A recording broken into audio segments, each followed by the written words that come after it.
Welcome to Shikshabandhu. Shikshabandhu training ক্লাসে আজকে তোমাদের সবাইকে স্বাগত। আচ্ছা, তোমরা প্রত্যেকে ট্রেনার, তোমরা স্কুলে গিয়ে বাচ্চাদের পড়াবে, তো তার জন্য তোমাদের যে মডিউল বুক দেওয়া হবে সেই মডিউল বুকের যে কম্পিউটার অ্যাওয়ারনেস প্রোগ্রামটা আছে সেটা নিয়ে আমরা আজকে ডিসকাস করব। তো বেসিক্যালি বুকটার মধ্যে তিনটে পার্ট রয়েছে: seed, root and sprout. Seed হচ্ছে ক্লাস 5 এবং 6-এর বাচ্চাদের জন্য, রুট হচ্ছে 7 and 8-এর বাচ্চাদের জন্য, আর স্প্রাউট হচ্ছে গিয়ে 9-10-এর বাচ্চাদের জন্য। আজকে আমরা স্প্রাউট সেকশনে যে কম্পিউটার অ্যাওয়ারনেস সেকশনটা রয়েছে সেটা নিয়ে আমরা ডিসকাস করব। কম্পিউটার অ্যাওয়ারনেসে প্রথমেই যেটা আসে যে হোয়াট ইজ কম্পিউটার। কম্পিউটার কি? কম্পিউটার একটা ডিভাইস যেটাতে কিছু ইনপুট দেওয়া হয়, তার সঙ্গে কিছু আউটপুট থাকে, কিছু ইনপুটের থেকে কিছু প্রসেসিং হয়, প্রসেসিং হওয়ার পর সেটা থেকে আমরা আউটপুট পাচ্ছি। Computer millions of data store করতে পারছে, একটা স্টোরেজ ডিভাইস থাকে কম্পিউটারের মধ্যে। তো basically computer is electronic device. এবার কম্পিউটারে আসি, কী পার্ট থাকে কম্পিউটারে। বেসিক্যালি ইন্টারনাল পার্ট এবং এক্সটার্নাল পার্ট থাকে। ইন্টারনাল পার্টের মধ্যে কী পড়ছে? কম্পিউটারে মেমোরি, কম্পিউটারে CPU, motherboard, sound card, graphics card, এই ধরনের জিনিসগুলো কম্পিউটারে ইন্টারনাল সেকশনের মধ্যে পড়ছে। আউটপুট সেকশনের মধ্যে কী পাচ্ছি? আমার মনিটর, কিবোর্ড, মাউস, আমার প্রিন্টার, এই জিনিসগুলো আমার আউটপুট সেকশনে পাচ্ছি। তো কম্পিউটারের যদি আমি পার্টস বলি, বেসিক্যালি কম্পিউটার একটা মাল্টিপল জিনিস নিয়ে তৈরি হচ্ছে, তার মধ্যে মনিটর থাকছে। যদি আমি কম্পিউটার পার্টস হিসেবে আলোচনা করি, কম্পিউটার পার্টসের মধ্যে কী পড়ছে? মনিটর, দেন কিবোর্ড, মাউস, এর সঙ্গে প্রিন্টার থাকে, ইউপিএস থাকে। ইউপিএস তোমরা জানো, ইউপিএস হচ্ছে আনইন্টারাপ্ট পাওয়ার সাপ্লাই। ইউপিএস দিয়ে আমরা কম্পিউটারে যদি আমরা পাওয়ার কাটও হয়ে যায়, সেক্ষেত্রে আমরা কম্পিউটারটাকে চালনা রাখতে পারবো। এবার আমরা কম্পিউটারের কম্পোনেন্টস নিয়ে আলোচনা করব। কম্পোনেন্টস কী হচ্ছে? কম্পিউটারের কম্পোনেন্টস বলতে একটা ইনপুট পার্ট, দেন সেটাকে কন্ট্রোল করে হচ্ছে কন্ট্রোল ইউনিট, এবং তার সঙ্গে থাকে হচ্ছে এএলইউ বা অ্যারিথমেটিক লজিক ইউনিট, এবং একটা আউটপুট পার্ট। ইনপুট পার্ট কী করছে? কম্পিউটারে যে ইনপুট ডিভাইসগুলো আছে সেখান থেকে আমরা কম্পিউটারকে ইনপুট দিচ্ছি, ঠিক আছে? এবং সেই ইনপুটটা ডিজিটাল ফর্মে বা বাইনারি ফর্মে কম্পিউটারের ভেতরে এন্টার করছে। সেই ডেটাটা গিয়ে ভেতরে প্রসেস হচ্ছে, এবং প্রসেস করার সময় কিছু সিগন্যাল বা কিছু ইনস্ট্রাকশন পাঠাতে হয়। সেটা কম্পিউটারের প্রসেসিং ইউনিট যেটা আছে, কম্পিউটারে যেটা মাইক্রো প্রসেসর বা প্রসেসিং ইউনিট, সেটাকে প্রসেস করছে, এবং কন্ট্রোল ইউনিট সেটাকে টোটালি কন্ট্রোল করছে। নেক্সট যেটা পার্ট বললাম যে এএলইউ। এএলইউটা হচ্ছে গিয়ে কম্পিউটারে অ্যারিথমেটিক লজিক ইউনিট। নামটা শুনেই বুঝতে পারছো যে এখানে হচ্ছে মেনলি যে অ্যারিথমেটিক্যাল অপারেশনগুলো হয়, যেমন অ্যাডিশন, সাবট্রাকশন, মাল্টিপ্লিকেশন, এছাড়া আরও বিভিন্ন রকম কমপ্লেক্স যে অপারেশনগুলো হয় সেগুলো এখানে পারফর্ম হয়। সেগুলো পারফর্ম হওয়ার পর যে আউটপুটটা জেনারেট হয় সেটাও কিন্তু একটা ডিজিটাল ফর্মে জেনারেট হয়। সেটাকে আবার হিউম্যান আন্ডারস্ট্যান্ডেবল ফরম্যাটে আমাদেরকে ভিজিবল করা হয় কম্পিউটারের মনিটর স্ক্রিনে, বা যদি সেটা আমরা হার্ড কপি চাই সেটা আমরা প্রিন্টেড ফর্মে নিতে পারি। এই গেল কম্পিউটারে বিভিন্ন রকম কম্পোনেন্টস এবং কীভাবে তার কাজ। আচ্ছা, এবারে আমরা আলোচনা করব কম্পিউটারের দুটো মেন পার্ট, যেটা হচ্ছে হার্ডওয়্যার অ্যান্ড সফটওয়্যার। হার্ডওয়্যার বলতে কী বুঝি? হার্ডওয়্যার বলতে কম্পিউটারে যে ভিজিবল বা যেগুলো টাচেবল পার্ট বলা হয় সেগুলোকে আমরা কম্পিউটারের হার্ডওয়্যার বলতে পারি। যেমন কম্পিউটারে মনিটর, কিবোর্ড, মাউস, ঠিক আছে, প্রিন্টার, এগুলো সবই হচ্ছে কম্পিউটারের হার্ডওয়্যার। এমনকি কম্পিউটারের যে ইন্টারনাল পার্টগুলো আছে, যেগুলো র্যাম, রম বা আদার্স যে মাদারবোর্ড, সেটা কম্পিউটারের সিপিইউর ভেতর থাকছে, কিন্তু তবুও আমরা এটাকে হার্ডওয়্যারই বলবো, কারণ কম্পিউটারের ভেতরে এটা একটা ডিভাইস, একটা পার্ট যেটাকে আমরা টাচ করতে পারবো, কিন্তু এটা ইন্টারনালি কাজ করে। আর সফটওয়্যার কি? সফটওয়্যার হচ্ছে কি কম্পিউটারে ইন্টারনাল যে আমরা প্রসেস করছি বা যেটাকে আমরা দেখতে পাচ্ছি, সেটাকে চালনা করার জন্য যেই সফটওয়্যার যেই অ্যাপ্লিকেশনটা লাগে সেটাকে বলা হয় সফটওয়্যার। তো সফটওয়্যার যেমন আমরা বিভিন্ন রকম সফটওয়্যার দেখে থাকি, কি যেমন গান চালানোর জন্য ভিএলসি মিডিয়া প্লেয়ার বা উইন্ডোজ মিডিয়া প্লেয়ার, ঠিক আছে? আমরা যখন কোনো ডকুমেন্টস টাইপ করি সেটা আমরা মাইক্রোসফট ওয়ার্ডে টাইপ করি। কোনো রকম ছবি আঁকার হলে সেটা আমরা পেন্টে বা অন্য কোনো ড্রয়িং সফটওয়্যারে করে থাকি। এই গেল কম্পিউটারে হার্ডওয়্যার অ্যান্ড সফটওয়্যার সেকশন।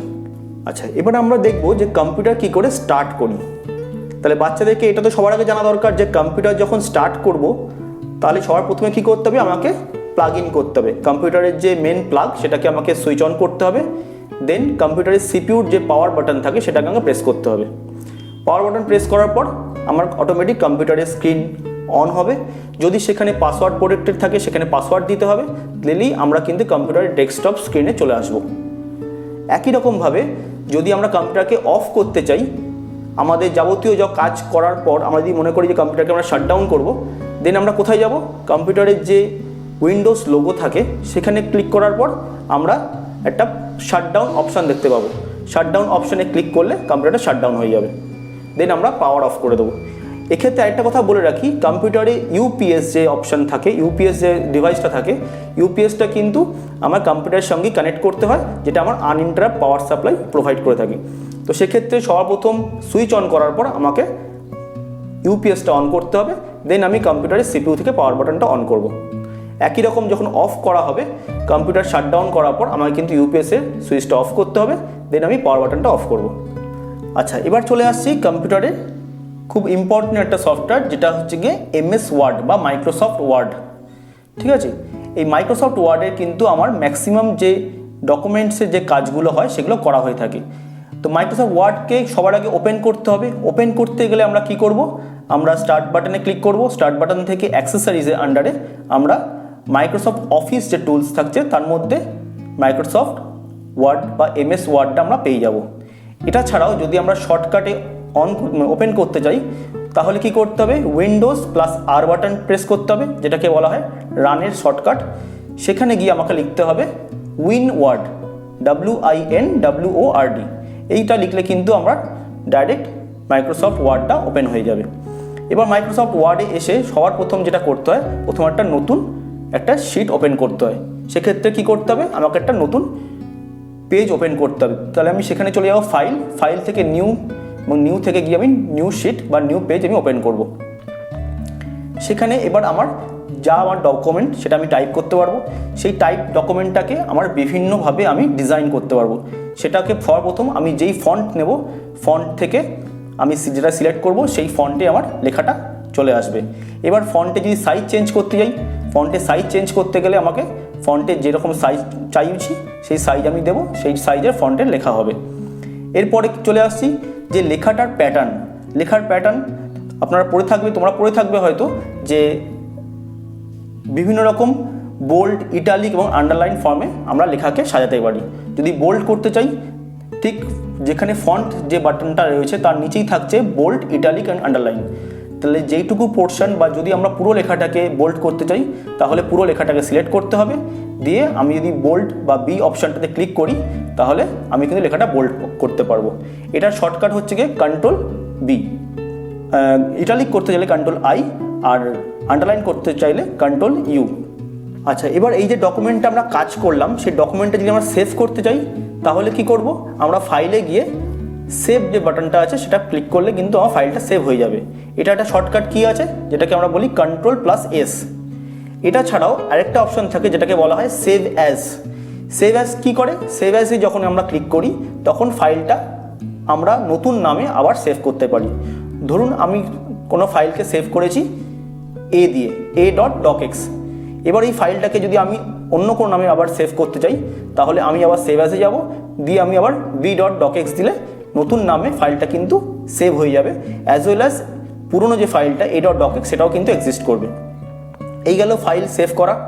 এটা ছাড়াও ওয়ার্ডে আরও অনেক ফিচার্স রয়েছে যেগুলো এই বইতে নেই, কিন্তু সেগুলো আপনাদের জেনে রাখা দরকার এবং সেগুলো খুব ইউজফুল এবং বাচ্চাদের আপনারা চাইলে বলতে পারেন। সেটা হচ্ছে মেল মার্জ। মেল মার্জে কী করি?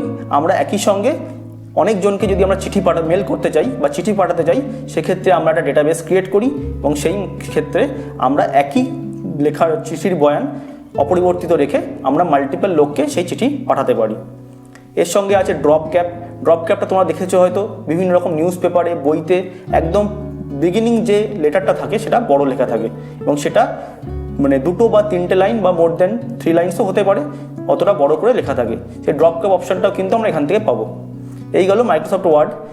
এখানে তোমাদের এইটুকুনি আছে, এই ডিটেলসে কিন্তু আরোভাবে তোমাদের জানতে হবে। আচ্ছা, এবার আমরা চলে আসবো মাইক্রোসফট এক্সেল। এক্সেল কিন্তু খুব একটা ইম্পর্টেন্ট একটা সফটওয়্যার, যেটা দিয়ে কিন্তু ম্যাক্সিমাম অফিসিয়াল ওয়ার্ক বা বিভিন্ন রকম ক্যালকুলেশনের কাজ করে দেওয়া থাকে এবং এটা স্কুল, কলেজ বিভিন্ন ক্ষেত্রে বিভিন্ন প্রতিষ্ঠানে কিন্তু কাজে লাগে। তো সর্বপ্রথম আমরা এক্সেলটা ওপেন করব।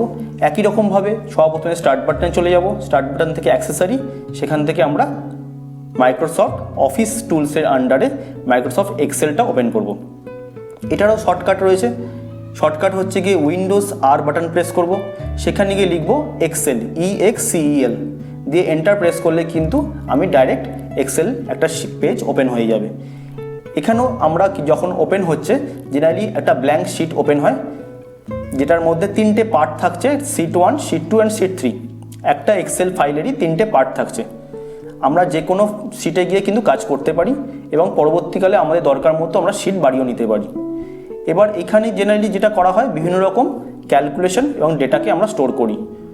ধরো আমরা কোনো স্কুলের ডেটাবেস বানাচ্ছি বা স্কুলের কোনো ডেটাকে স্টোর করছি, সেক্ষেত্রে স্কুলের বাচ্চাদের রোল নাম্বার, তাদের নেম, তাদের বিভিন্ন রকম সাবজেক্টের মার্কস এবং তার সঙ্গে সেই মার্কসের এগ্রিগেট টোটাল এবং অ্যাভারেজ বা হাইয়েস্ট মার্কস আমরা এগুলো কিন্তু ক্যালকুলেট করতে পারবো। এখানেও আমরা ওয়ার্ডের মতোই ফাইলকে বিভিন্ন রকম ফন্টে সাজানো, ফন্টের সাইজ দেওয়া, ফন্টের কালার দেওয়া, এই সব কিছুই কিন্তু করতে পারবো একদম সেম উইন্ডোজ ওয়ার্ডের মতোই। এবং ফাইলটি কাজ হয়ে যাওয়ার পর একই রকমভাবে সেভ করব, Ctrl+S বা ফাইল থেকে গিয়ে সেভ বাটন প্রেস করে। এবং যদি আমরা সেভ অ্যাজ করতে চাই, একই রকমভাবে ফাইল থেকে গিয়ে সেভ অ্যাজ বাটনে আমরা ক্লিক করলে নতুনভাবে আমি ফাইলটিকে নতুন নাম দিয়ে সেভ করতে পারবো। বেসিক্যালি উইন্ডোজ এক্সেল যেটা ইউজ করা হয়, এক্সেলে ফর্মুলা দিয়ে আমরা কাজ করে থাকি। এখানে ফর্মুলাকে কাজে লাগানোর জন্য সর্বপ্রথমে ইকুয়াল টু প্রেস করতে হয় এবং এক্সেলে প্রতিটা যে ছোট ছোট খোপ থাকে সেই খোপগুলোকে বলা হয় সেল। এই সেলের মধ্যে আমরা যা লিখব সেগুলো অ্যাজ এ টেক্সট ফরম্যাট বা কোনো ফর্মুলা, সেটা আমার কাজ হবে। যদি কোনো আমি ক্যালকুলেশন করতে যাই, সেক্ষেত্রে আমি যদি কোনো নাম্বার যোগ করতে যাই বা কোনো মার্কসে এগ্রিগেট টোটাল করতে চাই, সেক্ষেত্রে আমাকে ইকুয়াল টু দিতে হবে।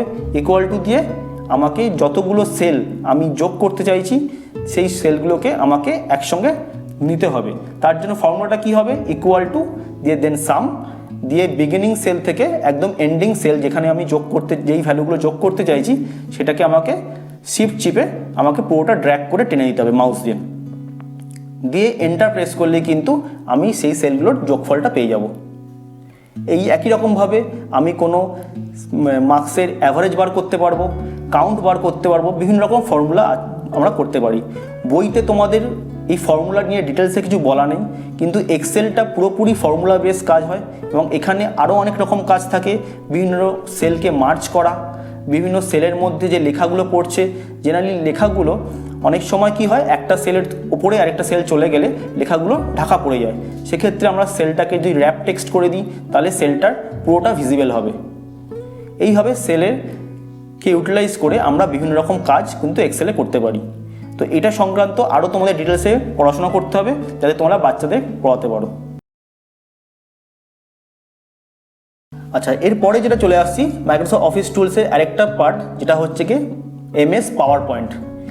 এই পাওয়ার পয়েন্ট সেকশনে জেনারেলি কী হয়, বিভিন্ন রকম স্লাইড শো বা অ্যানিমেশন করে আমরা বিভিন্ন রকম প্রেজেন্টেশন তৈরি করে থাকি। এখানে প্রতিটা পেজকে অ্যাজ এ স্লাইড বলা হয়।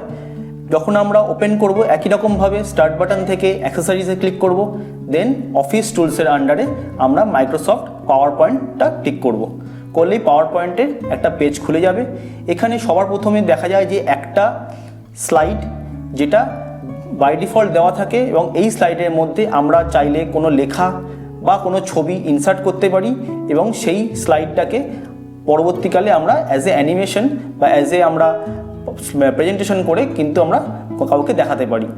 এবার তোমরা প্রশ্ন করবে যে এখানে আমরা নতুন করে স্লাইড বানাবো কী করে? তাহলে নতুন স্লাইড ক্রিয়েট করতে গেলে নিউ স্লাইড অপশনে ক্লিক করতে হবে। নিউ স্লাইড করলেই কিন্তু আমরা পরপর নতুন স্লাইড আনতে পারবো। নিউ স্লাইড অপশানটা ক্লিক করলেই ঠিক যেখানে স্লাইড প্যানেল রয়েছে লেফট সাইডে, সেই স্লাইড প্যানেলে নিচের দিকে কিন্তু একটা একটা করে স্লাইড অ্যাড হতে থাকবে। প্রতিটা স্লাইডকে আমরা আমাদের দরকার মতো ডিজাইন করব। সেটা হতে পারে কোনো ছবি, হতে পারে কোনো লেখা, ঠিক আছে? সেটা দিয়ে সাজানোর পর আমরা এবার এর মধ্যে অ্যানিমেশন পুট করি। অ্যানিমেশনে কী করা হয়, যেমন তোমরা দেখেছো বিভিন্ন প্রেজেন্টেশনে বিভিন্ন রকমভাবে স্লাইডটা মুভ করতে করতে সেটা প্লেস হয়। সেইভাবে অ্যানিমেশন পুট করার পর আমরা এটাকে এবার প্রেজেন্টেশন মোডে বা স্লাইড শো মোডে আমরা যদি ক্লিক করি তাহলে কিন্তু আমরা স্লাইড শোটা দেখতে পাবো। স্লাইড শো দেখার জন্য শর্টকাট কি হচ্ছে গিয়ে F5 প্লেস করলেই তোমরা কিন্তু একদম বিগিনিং থেকে তোমরা স্লাইড শোটা দেখতে পাবে। ক্লিয়ার? তো পাওয়ার পয়েন্টে এটুকুই, যেগুলো তোমাদের বইতে আছে সেগুলো পড়বে, যে কীভাবে পাওয়ার পয়েন্টে ফাইল সেভ করতে হয়। একই রকমভাবে ফাইল থেকে গিয়ে Ctrl+S বা সেভ বাটনে ক্লিক করলে ফাইলটা সেভ হবে, এবং সেভ অ্যাজ করতে চাইলেও একই রকমভাবে আমরা সেভ অ্যাসে ক্লিক করব। এইভাবে পাওয়ার পয়েন্টের বিভিন্ন রকম প্রেজেন্টেশন ক্রিয়েট করে আমরা বাচ্চাদেরকে দেখাতে পারি এবং বাচ্চাদেরকে বিভিন্ন রকম আমরা টাস্ক দিতে পারি। আচ্ছা, এবার আসছি আমরা মাইক্রোসফট পেন্ট। এই সফটওয়্যারটা অপারেটিং সিস্টেমের সঙ্গে উইন্ডোজ যে অপারেটিং সিস্টেম যখন ইনস্টল করা হয় তার সঙ্গে এটা বাই ডিফল্ট আসে। এটা ওপেন করার জন্য একই রকমভাবে আমরা স্টার্ট বাটনে ক্লিক করব, স্টার্ট বাটন থেকে অ্যাক্সেসরিজ, দেন পেন্টে ক্লিক করলে কিন্তু পেন্টে একটা স্ক্রিন খুলে যাবে। এটার শর্টকাট হচ্ছে গিয়ে উইন্ডোজ আর বা রান, সেখানে গেলাম, সেখান থেকে আমরা লিখব এমএস পেন্ট লিখে এন্টার দিলেই কিন্তু পেন্টের স্ক্রিন বা একটা পেজ ওপেন এসে যাবে। ড্রয়িংয়ে বিভিন্ন রকম এখানে টুলস রয়েছে, যেমন pencil tools, colour tools. Pencil টুল দিয়ে বিভিন্ন রকমভাবে আমরা মাউসের সাহায্যে ছবি আঁকতে পারবো। এরপর বিভিন্ন রকম কালার টুলস রয়েছে, কালার বাকেট রয়েছে, এয়ার ব্রাশ রয়েছে, সেগুলো প্রতিটা জিনিস আমার ওপরে টুল বক্সের মধ্যে আমরা পেয়ে যাব। এবার পেন্সিলে ড্র করতে গিয়ে যদি কোনো ভুল হয় সেগুলো আমরা ইরেজ করতে পারবো ইরেজার টুল দিয়ে। ইরেজার টুলে ক্লিক করার পর যদি আমরা কোনো ভুল জিনিসকে মুছতে চাই, তার উপর মাউসে নিয়ে এসে মাউসকে ক্লিক করলে কিন্তু সেইটুকু জায়গা মুছতে শুরু করবে। এবার যদি কোনো সময় ভুলেরটা পরিমাণটা বেশি হয়ে যায় বা অনেকটা জায়গা একসঙ্গে মুছতে হয়, সেক্ষেত্রে আমরা পুরো জায়গাটা সিলেক্ট করে ডিলিট প্রেস করতে পারি, বা ইরেজার টুলটা এনে Ctrl+ চিপে ধরলেই কিন্তু ইরেজার টুলটা অনেক বড় হয়ে যায় এবং সেখানে আমরা মাউস ক্লিক করে আমরা পড়াতে পারি। সেভাবে আমরা ডিলিট করতে পারি। এখানে একটা জায়গাতে আছে বিভিন্ন রকম শেপ দেওয়া আছে, শেপের সাহায্যে আমরা বিভিন্ন রকম শেপ ড্র করতে পারবো, সার্কেল, ট্রায়াঙ্গেল, রেক্ট্যাঙ্গুলার, যেটা বাচ্চাদের খুব অ্যাট্রাক্ট করে যে বিভিন্ন রকম শেপ ড্রয়িং করা, এবং সেক্ষেত্রে তাদের সেই শেপ ড্রয়িং করা শেখানো, বিভিন্ন রকমভাবে তাদেরকে নতুনভাবে মোটিভেট করা, তাদেরকে বিভিন্ন রকমভাবে শেপ তৈরি করা, এই জিনিসগুলো কিন্তু আমরা এখান থেকে তাদের করতে দিতে পারবো। এইভাবে ফাইলটা হয়ে যাওয়ার পর তাদেরকে একই রকমভাবে ফাইল সেভ করতে হবে। ফাইল থেকে গিয়ে সেভ বাটন বা Ctrl+S বা সেভ অ্যাজ করতে চাইলে একই রকমভাবে সেভ অ্যাজ বাটনে আমরা ক্লিক করব। আচ্ছা, এবার আমরা চলে আসছি কম্পিউটার মেমোরিতে জেনারেলি দুরকম মেমোরি আমরা বলে থাকি, একটাকে বলা হয় প্রাইমারি মেমোরি আর একটাকে বলা হয় সেকেন্ডারি মেমোরি। প্রাইমারি মেমোরিকে বলা হয় অ্যাকচুয়ালি ভোলাটাইল মেমোরি। প্রাইমারি মেমোরিতে যেগুলো আমার সেভ থাকে সেগুলো অ্যাকচুয়ালি যখনই আমরা কম্পিউটার শাটডাউন করে দিচ্ছি সেটা কিন্তু ওয়াইপ আউট হয়ে যাচ্ছে। প্রাইমারি মেমোরি এক্সাম্পল হচ্ছে র্যাম বা র্যান্ডাম অ্যাক্সেস মেমোরি। এই র্যামের মধ্যে যখনই আমরা কোনো ফাইলকে রাখছি, মানে বেসিক্যালি যখন আমরা কোনো কাজ করি, কোনো ফাইল ওপেন করছি বা কোনো আমরা ড্রয়িং করছি বা কোনো ডক ফাইল ওপেন করছি, সেই কাজগুলো কিন্তু আমার প্রাইমারি মেমোরিতে থাকছে, এবং সেই ফাইলটি যদি আমি সেভ না করে কম্পিউটারকে শাটডাউন করে দিই তাহলে কিন্তু পরবর্তীকালে আমরা সেই ফাইলটিকে আর খুঁজে পাবো না। তার জন্য আমাকে কী করতে হয়, ফাইলটিকে সেভ করতে হয়। যখনই আমরা ফাইলটিকে সেভ করি সেটা কিন্তু আমাদের সেকেন্ডারি স্টোরেজ বা হার্ড ডিস্কে স্টোর হয়ে যায়। তাহলে র্যাম হচ্ছে প্রাইমারি মেমোরি, আর রম বা র্যান্ডম অ্যাক্সেস মেমোরি যেটাকে বলা হয় সেটা হচ্ছে আমাদের সেকেন্ডারি মেমোরি। সেকেন্ডারি মেমোরির মধ্যে আমার হার্ড ডিস্ক পড়ছে, ফ্লপি ডিস্ক পড়ছে, ম্যাগনেটিক ড্রাইভ, অনেক জিনিস রয়েছে। এখন পেন ড্রাইভ এসে গেছে যেটা ইউএসবি ডিস্ক। এইভাবে কিন্তু আমরা বিভিন্ন ডিস্কের মধ্যে আমরা কিন্তু ডেটাকে স্টোর করতে পারছি। কম্পিউটারে যখন আমরা কোনো পেজ ওপেন করি, সেটা উইন্ডোজ ওয়ার্ড বা এক্সেল বা পেন্ট, সেক্ষেত্রে একদম রাইট মোস্ট কর্নারে আমরা তিনটে বক্স দেখতে পাই, যেটার মধ্যে একটাকে বলা হয় মিনিমাইজ বাটন, একটাকে বলা হয় ম্যাক্সিমাইজ বাটন, একটা হচ্ছে ক্রস বাটন। মিনিমাইজ বাটনে ক্লিক করলে সেই স্ক্রিনটা মিনিমাইজ হয়ে যায়, ম্যাক্সিমাইজে ক্লিক করলে সেটা পুরো ফুল স্ক্রিন মোডে চলে আসে, আর ক্রসে ক্লিক করলে সেটা ক্রস হয়ে বেরিয়ে যায়। এই তিনটে বাটনের কাজ তোমরা প্রত্যেকে জানো। এছাড়া কম্পিউটার স্ক্রিনে বিভিন্ন রকম আমরা বার দেখা যায়। একটাকে বলা হয় স্ক্রোল বার, যেটা কোনো পেজ বা যখন আমরা কোনো জায়গায় থাকি, মানে কোনো ওয়ার্ড ফাইল বা এক্সেল ফাইল, সেখানে দুটো বার দেখা যায়। একটাকে বলা হয় ভার্টিক্যাল বার আর একটাকে বলা হয় হরাইজন্টাল বার। ভার্টিক্যাল বারটা একদম রাইট মোস্ট স্ক্রিনে থাকে, যেটাকে হচ্ছে গিয়ে কোনো মাউস স্ক্রোল করলে আমরা সেটা আপ ডাউনে স্ক্রোল হচ্ছে। একই রকম হচ্ছে হরাইজন্টাল বারটা আমার কিন্তু লেফট অ্যান্ড রাইট সাইডে মুভ করানোর জন্য কাজে লাগছে। এছাড়া থাকছে মেনু বার। মেনু বার হচ্ছে যেখানে আমার ফাইল যে লেখা থাকছে সেই ট্যাবটাকে বলা হচ্ছে মেনু বার, ঠিক আছে। আর একদম ওপরে যেখানে আমার ফাইল নেমটা লেখা থাকে সেটাকে বলা হয় টাইটেল বার। তো কম্পিউটারের এখানে যেটা আজকে আমরা শিখবো সেটা হচ্ছে গিয়ে মাইক্রোসফট ওয়ার্ডে কী করে টেবিল ক্রিয়েট করতে হয়।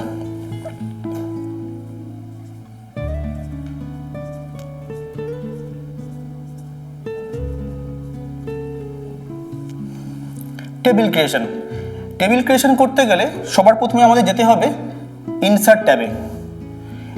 ইনসার্ট ট্যাব থেকে আমরা ওখানে দেখতে পাবো যে ওখানে বাই ডিফল্ট একটা টেবিলের মতো ছোট করে দেওয়া থাকে, যেখানে প্রচুর ছোট ছোট এরকম বক্স আঁকা থাকে।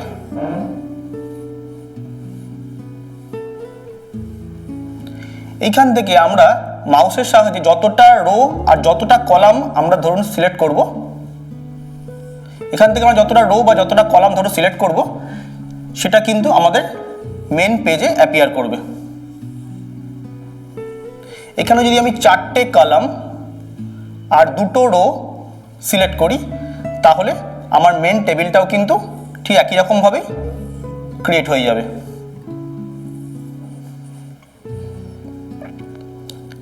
এবার এটা ছাড়াও আমরা আর কি করতে পারি, এখান থেকে ক্রিয়েট টেবিল বলে একটা অপশন আছে। ক্রিয়েট টেবিল অপশনে গিয়ে ওখানে একটা উইন্ডো অ্যাপিয়ার করে যেখানে লেখা থাকে number of rose, number of column. এখানে আমরা যেই ভ্যালুটা দেবো, ধরো এখানে রো এর ভ্যালু দিলাম আমরা 3, কলামের ভ্যালু দিলাম 4, সেক্ষেত্রে কি হবে 3টে রো, মানে এই টেবিলটা যদি আমি আবার কনসিডার করি 1 row, 2nd row and 3rd row, আর 4টে কলাম মানে 1, 2, 3 অ্যান্ড 4। টেবিলটা দেখতে আমার এরকম হবে। এবার এই টেবিল ক্রিয়েট হওয়ার পর আমরা প্রতিটা সেলের মধ্যে কিছু না কিছু লিখতে পারবো।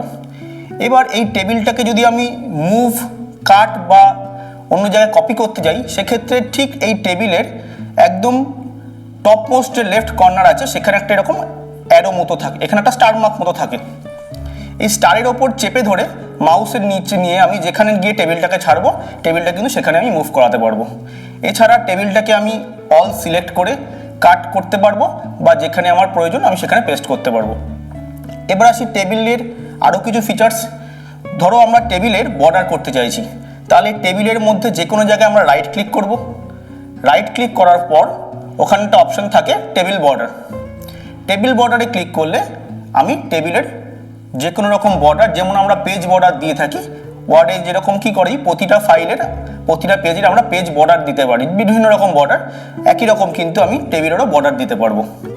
এবার আমার ইচ্ছা হলো যে কোনো টেবিলের 2টো বা 3টে বা যেরকম আমার প্রয়োজন সেরকম সেলকে আমি মার্জ করতে চাই। ধরো আমি এই 2টো সেলকে মার্জ করব। এখানে মাঝে একটা পার্টিশন রয়েছে, আমার মনে হচ্ছে যে আমি এই পার্টিশনটা তুলে দিতে চাই, মানে দেখতে হবে এরকম। সেক্ষেত্রে কি করব, একই রকমভাবে যেই 2টো সেলকে আমি মার্জ করব সেই 2টো সেলকে আমি প্রথমে সিলেক্ট করব মাউসের সাহায্যে।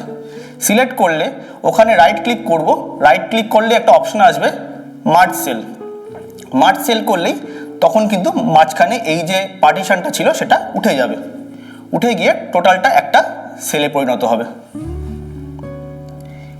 এইভাবে যদি আমরা চাই যে কোনো সেলকে, সেটা হতে পারে কোনো মার্জ সেল বা কোনো সিঙ্গেল সেল, তাকে আমি আমার ডিজায়ার্ড যে কোনো নাম্বার অফ সেলে স্প্লিট করতে, সেক্ষেত্রে একই রকম ধরো এই সেলটাকে আমি আরও 2টো সেলে স্প্লিট করতে চাইছি, সেক্ষেত্রে একই রকমভাবে এই সেলের উপর রাইট ক্লিক করব।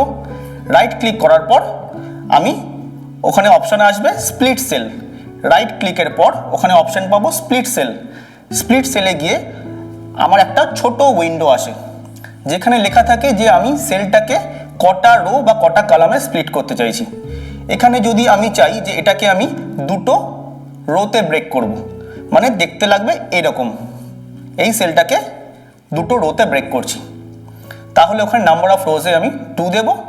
ঠিক তারপরে ওকে ক্লিক করলে কিন্তু এই সেলটা আমার 2টো রোতে স্প্লিট হয়ে যাবে। বুঝতে পারলাম আশা করি। তো এইভাবে কিন্তু আমরা টেবিলের ওপর বিভিন্ন রকম কাজ করতে পারি।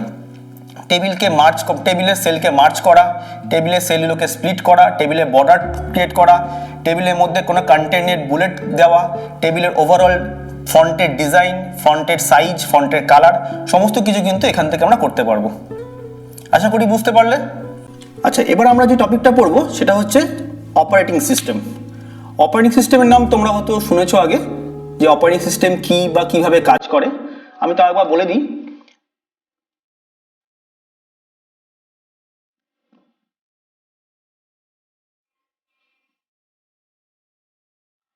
What is operating system?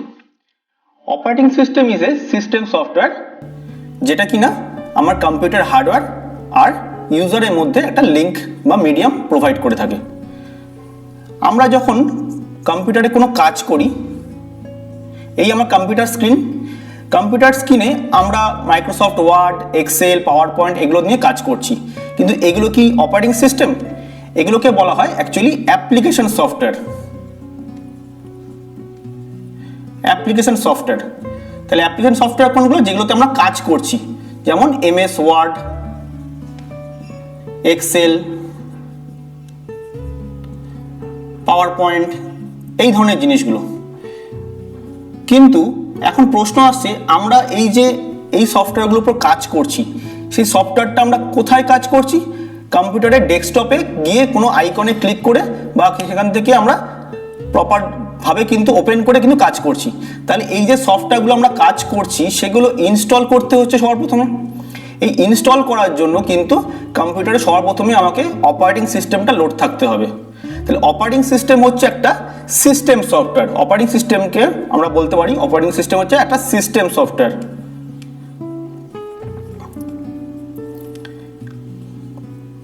এই সিস্টেম সফটওয়্যারটা ইনস্টল না থাকলে আমরা কিন্তু এই অ্যাপ্লিকেশন সফটওয়্যারগুলো ইনস্টল করতে পারতাম না।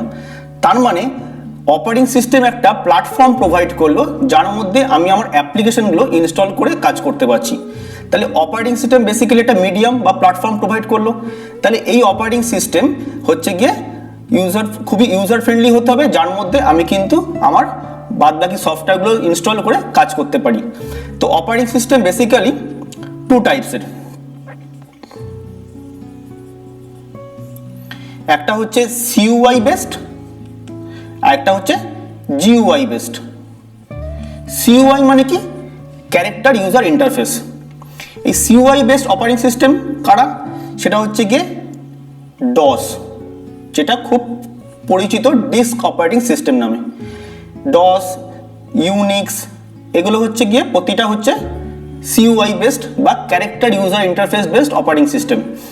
কেন? কারণ এগুলোর মধ্যে কোনো রকম গ্রাফিক্স বা কোনো রকম ভিডিও অ্যানিমেশন বা কোনো রকম মুভিং আমরা কিন্তু অবজেক্ট দেখতে পাই না। এখানে পুরো কাজটাই হয় কিন্তু ক্যারেক্টার বা নিউমেরিক্স নিয়ে। এবং তোমরা ডসের স্ক্রিন অনেকে দেখে থাকবে, আগে কাজ করা হতো ডসে, ব্ল্যাক স্ক্রিনের মধ্যে কিন্তু কমান্ড দিয়ে আমরা কিন্তু কাজ করেছি। ইউনিক্সটাও অলমোস্ট সেম। জিইউআই কি? জিইউআই হচ্ছে গ্রাফিক্যাল ইউজার ইন্টারফেস। জিইউআই মানে হচ্ছে গ্রাফিক্যাল ইউজার ইন্টারফেস।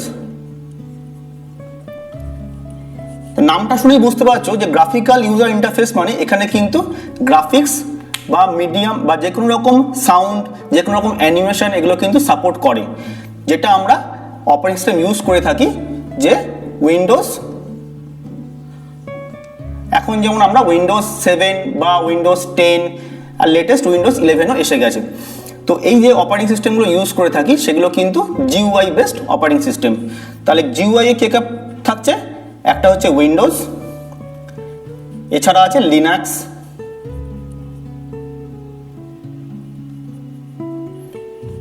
ম্যাক, এই সবই কিন্তু আমার জিইউআই বেসড অপারেটিং সিস্টেম।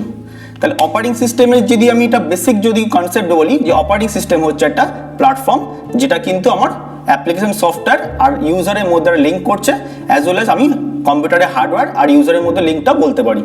তো এই হলো অপারেটিং সিস্টেমের বেসিক কনসেপ্ট। আচ্ছা, এবার আমরা কম্পিউটারে কিছু শর্টকাট ফর্ম যেগুলো খুব ইউজফুল সেগুলো নিয়ে আলোচনা করব। কি কি শর্টকাট আছে? প্রথম হচ্ছে গিয়ে HTTP for hyper text transfer protocol. Then SIM, যেটা আমরা প্রত্যেকে ইউজ করে থাকি, সিম হচ্ছে সাবস্ক্রাইবার আইডেন্টিটি মডিউল। এছাড়া সিডি, ডিভিডি এগুলো তোমরা প্রত্যেকেই শুনেছো।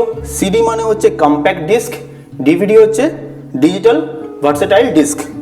এছাড়া এএম এফএম যেটাকে বলা হয় amplitude modulation and frequency modulation. এছাড়া আরও কিছু আছে, যেমন CPU central processing unit, UPS uninterrupt power supply, CU for control unit, ALU for arithmetic logic unit. আচ্ছা, ইউআরএল এর ফুল ফর্ম হচ্ছে uniform resource locator. USB universal serial bus.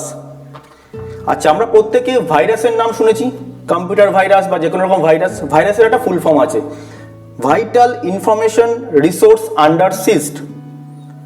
আচ্ছা, আমরা যে সিমগুলো ইউজ করে থাকি, যেগুলোকে আমরা জিএসএম বলি, জিএসএম নেটওয়ার্ক বা জিএসএম সিম, জিএসএম এর একটা ফুল ফর্ম হয় global system for mobile communication. আরেক ধরনের হয় সিডিএমএ, যেটাকে বলা হয় কোড ডিভিশন মাল্টিপল অ্যাক্সেস। মোটামুটি এই ধরনের জিনিসগুলি আছে। এছাড়া এরপরে যেটা আমরা শিখব এইচটিএমএল, যেটাকে বলা হয় হাইপার টেক্সট মার্কআপ ল্যাঙ্গুয়েজ। এছাড়াও কম্পিউটার রিলেটেড যত শর্টকাট আছে এবং যত ফুল ফর্ম হয় সেগুলো কিন্তু তোমরা একটু স্টাডি করবে, কারণ এই মডিউল বুকের বাইরেও কিন্তু কম্পিউটার রিলেটেড অনেক সব তোমরা শর্টকাট পাবে, অনেক তোমরা ফুল ফর্ম পাবে, যেগুলো কিন্তু তোমাদেরকে জানা দরকার। আচ্ছা, এবার আমরা পড়ব কম্পিউটারের classification of computer. Classification of computer.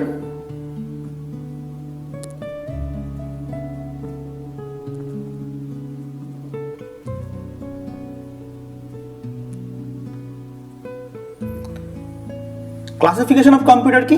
মানে আমরা যে কম্পিউটারগুলো ইউজ করছি বা কম্পিউটারে যবে থেকে আবিষ্কার হয়েছে তবে থেকে যে কম্পিউটারগুলো আমরা পেয়েছি বা কাজ করে এসেছি সেগুলোকে তিনটে টাইপে বেসিক্যালি ক্লাসিফাইড করা হয়। কি কি? এক নম্বর হচ্ছে গিয়ে অ্যানালগ কম্পিউটার।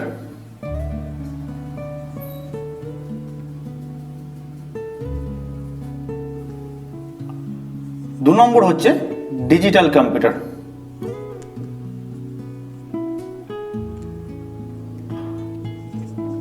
তিন নম্বর হচ্ছে hybrid computer.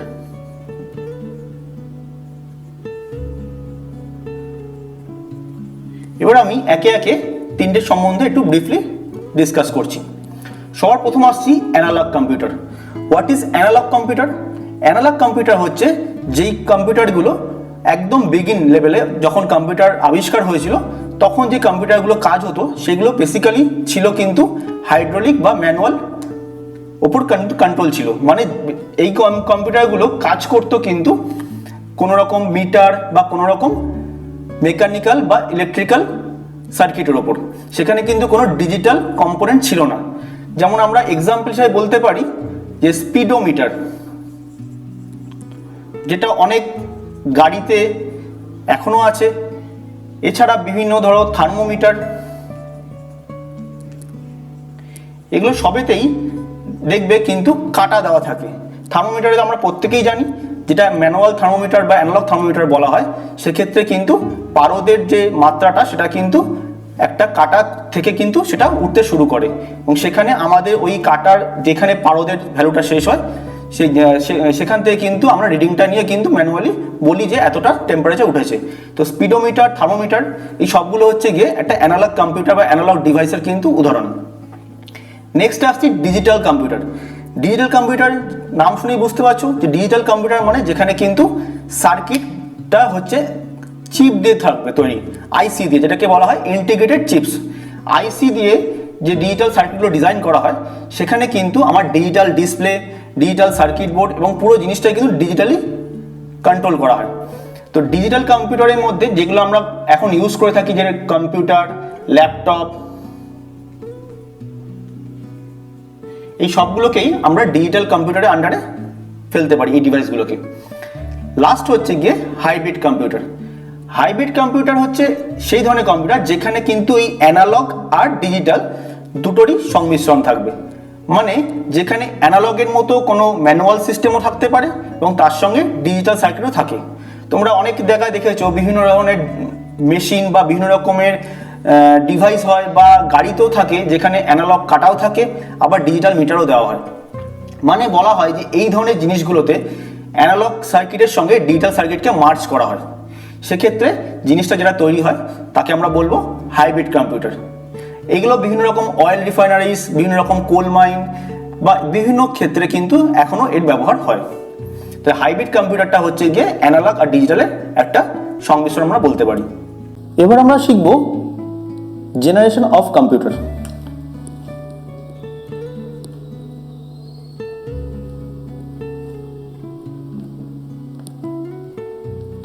Generations of computer.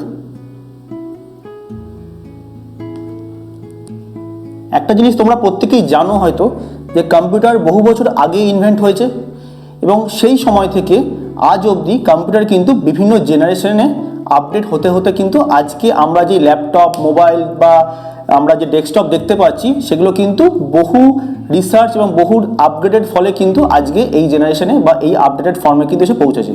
একদম বিগিনিং জেনারেশনে, যেটাকে আমরা কম্পিউটারের ফার্স্ট জেনারেশন বলে থাকি। ফার্স্ট জেনারেশন অফ কম্পিউটারে কিন্তু কম্পিউটারটা ছিল খুবই অদ্ভুত রকমের। এই ফার্স্ট জেনারেশন শুরু হয় 1942 থেকে, এটা ছিল অলমোস্ট 1955 অবধি। এই জেনারেশনের কম্পিউটারগুলো বিশেষত্ব কী ছিল? এই ধরনের কম্পিউটারগুলো সাইজে ছিল খুব বিগ, মানে এক একটা কম্পিউটার অলমোস্ট দুটো তিনটে ঘরের সমান। এগুলো ছিল খুবই এক্সপেন্সিভ এবং পারফরমেন্সও ছিল খুবই স্লো। এর মেমোরি ছিল খুব কম।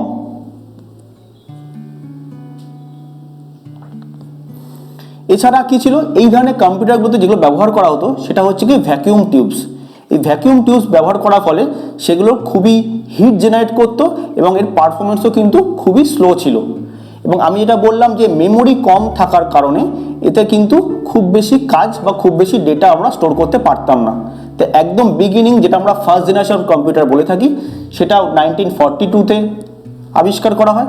এই 1942-তে যে কম্পিউটারগুলো ছিল সেগুলো ছিল খুবই বড় সাইজের, খুবই এক্সপেন্সিভ, পারফরমেন্স খুব স্লো, মেমোরি খুব কম এবং এছাড়া এদের মধ্যে কিন্তু আমি ডেটাও খুব কম স্টোর করতে পারতাম। এই ধরনের কম্পিউটারের এক্সাম্পল হচ্ছে গিয়ে ENIAC, EDSEC। এই যে ডিভাইসগুলো বা এই যে কম্পিউটারগুলো এগুলো কিন্তু একদম ফার্স্ট জেনারেশন কম্পিউটারের এক্সাম্পল আমরা বলতে পারি। নেক্সট আমরা আসছি কম্পিউটারের সেকেন্ড জেনারেশন। 2 নম্বর হচ্ছে সেকেন্ড জেনারেশন।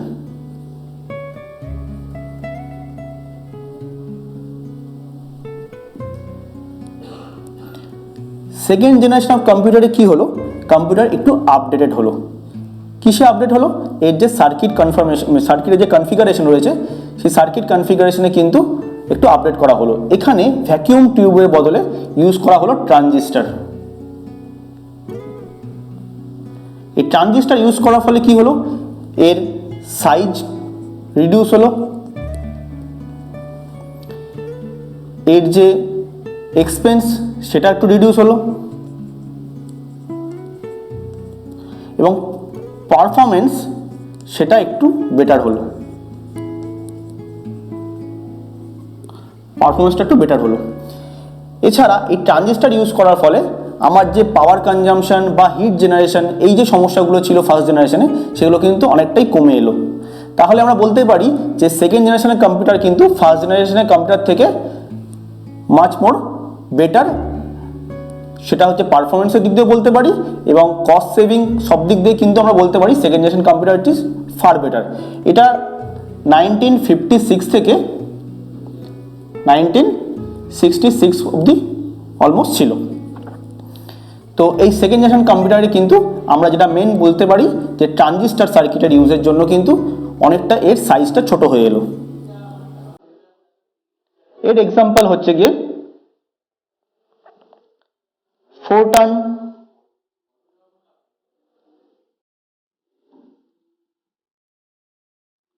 কোবল, পাস্কাল, এই যে ল্যাঙ্গুয়েজগুলো এগুলো কিন্তু কম্পিউটারের সেকেন্ড জেনারেশনে এগুলো এলো। এবার আমরা আসছি কম্পিউটারের থার্ড জেনারেশন।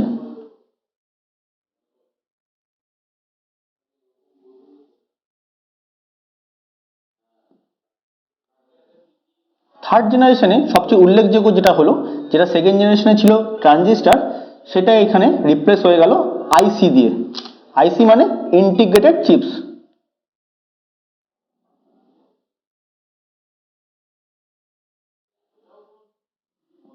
এই ইন্টিগ্রেটেড চিপস দিয়ে কিন্তু ট্রানজিস্টারকে রিপ্লেস করা হলো। এতে কি হলো, এর পারফরমেন্স আগের থেকে আরো বেটার হলো, এর কস্ট কমলো, এর সাইজ রিডিউস হলো, এবং এর যে হিটিং প্রবলেম বা আদার্স যে সমস্যা যেগুলো হতো সেই সমস্যাগুলো কিন্তু অনেকটা কমে এলো। তো থার্ড জেনারেশন কম্পিউটারে কিন্তু আমরা ইন্টিগ্রেটেড চিপস, মানে এই যে ইন্টিগ্রেটেড চিপসেরও কিন্তু 3 রকমের কনফিগারেশন হয়। একটাকে বলা হয় এসএলএসআই, মানে হচ্ছে স্মল স্কেল ইন্টিগ্রেশন, দেন মিডিয়াম স্কেল ইন্টিগ্রেশন, দেন হচ্ছে ভেরি লার্জ স্কেল ইন্টিগ্রেশন। এখানে যে চিপগুলো ইউজ করা হলো সেগুলো ছিল স্মল স্কেল আর মিডিয়াম স্কেল ইন্টিগ্রেশন দিয়ে চিপগুলো বানানো। তো এই জেনারেশনের এই যে আইসি ইউজ করার ফলে কিন্তু আমার কম্পিউটারের সাইজ, কম্পিউটারের কস্ট এবং হিটিং প্রবলেম সবই কমে এলো এবং উন্নতি হলো কোথায়, পারফরমেন্সে, যার জন্য কিন্তু আমি এর মধ্যে অনেক বেশি ডেটা স্টোর করতে পারছি এবং আইসিতে হওয়ার ফলে এর মধ্যে কিন্তু এর পারফরমেন্সও অনেকটা উন্নতি হয়ে গেল। তো এই হলো আমার থার্ড জেনারেশন কম্পিউটার। এখানে আমরা এক্সাম্পল হিসাবে বলতে পারি এনসি, পাস্কাল, এনসি কোবল, এই যে অ্যাপ্লিকেশনগুলো এগুলো কিন্তু থার্ড জেনারেশনে আমরা পেলাম। তাহলে আশা করি বুঝতে পারছি যে থার্ড জেনারেশন কম্পিউটার হচ্ছে much more better than second generation. এখানে ট্রানজিস্টারকে রিপ্লেস করলো ইন্টিগ্রেটেড সার্কিট বা ইন্টিগ্রেটেড চিপস, এর পারফরমেন্স বেটার হলো, এর কস্ট কমলো, সাইজ রিডিউস হলো, আর হিটিং প্রবলেম বা আদার্স পারফরমেন্স যে ইস্যুগুলো ছিল সেগুলো কিন্তু অনেকটা রিকভার করলো। আর এখানে আমরা দুটো এক্সাম্পল আমরা পেলাম। এবার আমরা আসছি কম্পিউটারের ফোর্থ জেনারেশনে।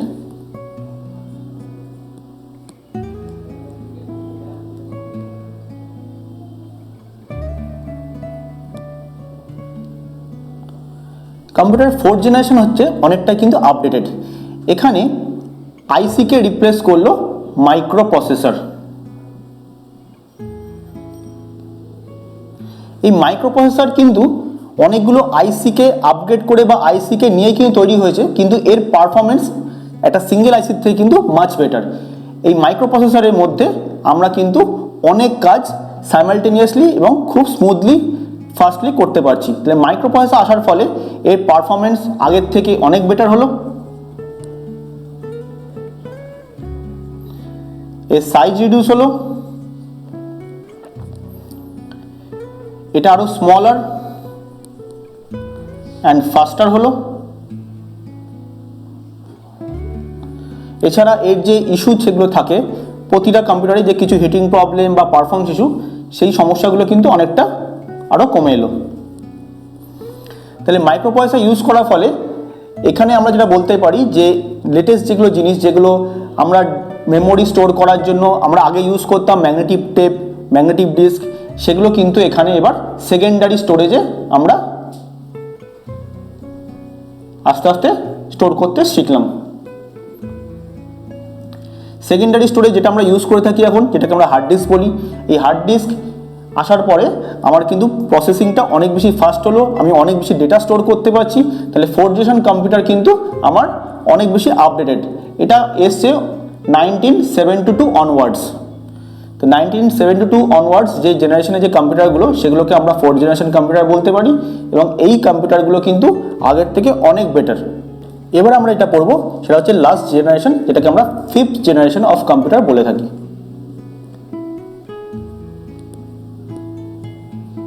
ফিফথ জেনারেশনকে আগে ভাবা হতো ফিউচার কম্পিউটার, কিন্তু আমরা এখন প্রেজেন্ট ডেতে দাঁড়িয়ে কিন্তু অলমোস্ট 5th জেনারেশন কম্পিউটার দিয়ে আমরা কাজ করছি, যেখানে ইমপ্লিমেন্ট করা হলো এআই টেকনোলজি, যেটাকে আমরা বলে থাকি আর্টিফিশিয়াল ইন্টেলিজেন্স।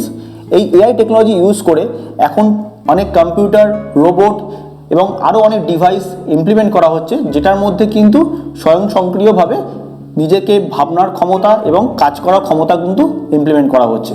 এই এআইকে বলা হয় আর্টিফিশিয়াল ইন্টেলিজেন্স। আর্টিফিশিয়াল ইন্টেলিজেন্স বুঝতেই পারছো, যেটা কৃত্রিম বুদ্ধি হিসেবে বলা হয়। তার মানে এই এআই টেকনোলজি এমন একটা টেকনোলজি যেটা কিন্তু ডিভাইসে ইমপ্লিমেন্ট করলে ডিভাইসগুলো অনেক বেশি ফাস্ট এবং নিজে থেকে কাজ করার ক্ষমতা প্লাস এর ডিসিশন নেওয়ার ক্ষমতা কিন্তু অনেক বেশি বেড়ে যাবে।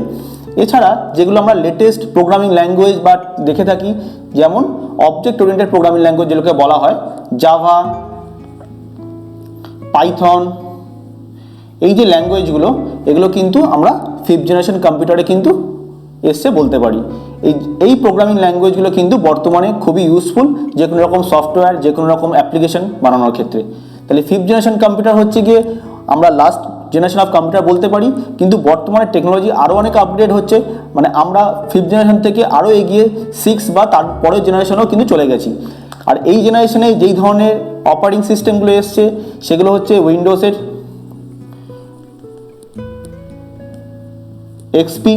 এক্সপি অনেক আগের দিকেই, 5th জেনারেশনে কিন্তু একটু আগের দিকে বলা যেতে পারে। তারপরে যেগুলো এলো যে উইন্ডোজের 7, 10, ম্যাক ওএস, আইওএস, এগুলো সবই কিন্তু আমার 5th জেনারেশন কম্পিউটারের অপারেটিং সিস্টেম বলা যেতে পারে। এই অপারেটিং সিস্টেমগুলো কিন্তু অনেক বেশি ইউজফুল, অনেক বেশি এর পারফরমেন্স ফাস্ট, এবং এর যে কস্ট বা এর যে সাইজ সেটা কিন্তু আমরা প্রত্যেকেই জানি যে একটা ল্যাপটপ বা কম্পিউটারের সাইজ আগে যেগুলো একদম ফার্স্ট জেনারেশন বা সেকেন্ড জেনারেশনে ছিল হিউজ সাইজ এবং হিউজ এক্সপেন্সিভ, সেখান থেকে কিন্তু অনেকটাই কমে এলো এবং প্রতিটা মানুষ বা ম্যাক্সিমাম স্টুডেন্ট বা অনেকে কিন্তু এখন কম্পিউটার ইউজ করতে পারছে। তো এই জিনিসগুলো কিন্তু অনেক বেশি আপডেটেড হয়েছে এবং অনেক বেশি ইউজফুল হয়েছে। তো এই জিনিসগুলো নিয়ে প্রত্যেকে তোমরা আরও ভালো করে স্টাডি করবে। মডিউল বুকে যেটুকু দেওয়া আছে এর বাইরেও তোমরা কিন্তু ইন্টারনেট ঘেঁটে ভালো করে এটা নিয়ে আরও পড়াশোনা করবে, ঠিক আছে? এখান থেকে তোমাদের নেক্সট যখন এক্সাম হবে সেগুলো কিন্তু তোমরা আরও ডেপথে জিনিসগুলো নলেজটা গ্যাদার করে সেখান থেকে এক্সামটা দেবে। এবার আমরা আসছি নেক্সট টপিকে, সেটা হচ্ছে ইন্টারনেট। এই শব্দটার সঙ্গে আমরা কম বেশি প্রত্যেকেই পরিচিত, কারণ এখন স্মার্টফোনের যুগে ইন্টারনেট শব্দটা পরিচিত নয় খুব কম লোকই। তো ইন্টারনেট যে শব্দটা রয়েছে এটা কি, সবার প্রথমে আমি জিজ্ঞেস করি যে হোয়াট ইজ ইন্টারনেট। ইন্টারনেট আমরা বলতে পারি একটা নেটওয়ার্ক, একটা ওয়ার্ল্ড ওয়াইড ওয়েব বেসড একটা নেটওয়ার্ক, যেটা কিন্তু থ্রু আউট দ্য ওয়ার্ল্ড বিভিন্ন স্যাটেলাইট বা বিভিন্ন নেটওয়ার্কের মাধ্যমে কিন্তু এটা ছড়িয়ে রয়েছে। এবং এই ইন্টারনেটকে অ্যাক্সেস করতে গেলে আমাকে যে কোনো রকম কম্পিউটার বা যে কোনো রকম ইন্টারনেট সাপোর্টেড মোবাইল এগুলোকে আমরা ইউজ করে কিন্তু আমরা ইন্টারনেটকে ব্যবহার করতে পারি। এর জন্য একটা জিনিস ব্যবহার করা হয় যেটাকে বলা হয় আইপি বা ইন্টারনেট প্রোটোকল।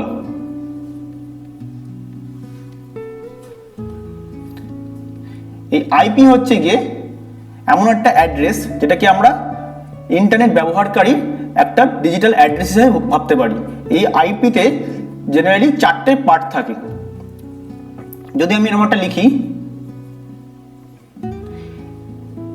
এই যে 4টে পার্ট কিন্তু কম্পিউটার ব্যবহারকারীর যে লোকেশন মানে জিওমেট্রিক্যাল লোকেশন সেটা কিন্তু এখানে পয়েন্ট করে।